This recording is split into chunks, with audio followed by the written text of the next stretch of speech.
ముందుగా నిన్నటి రోజున తిరుమలలో స్వామివారిని మొత్తం 66,322 మంది భక్తులు దర్శించుకున్నారు. అందులో స్వామివారికి మొత్తం 24,672 మంది భక్తులు తలనీలాలను సమర్పించారు. నిన్నటి రోజున తిరుమల శ్రీవారి హుండీ యొక్క ఆదాయం అనేది 3,39,00,000 రూపాయలు. ఈరోజు కూడా ఎటువంటి దర్శనం టికెట్లు లేకుండా నేరుగా భక్తులను ఫ్రీ దర్శనానికి అనుమతిస్తున్నారండి. ఇలా టికెట్స్ లేకుండా నేరుగా వెళ్ళే ఫ్రీ దర్శనానికి మొత్తం 10 గంటల సమయం అనేది పడుతోంది.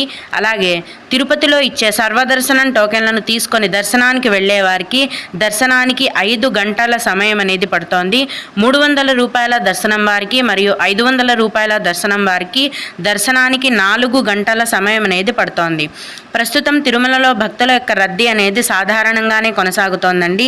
నిన్నటి కంటే కూడా ఈరోజు కొండపైన భక్తుల యొక్క రద్దీ అనేది తగ్గింది. అలాగే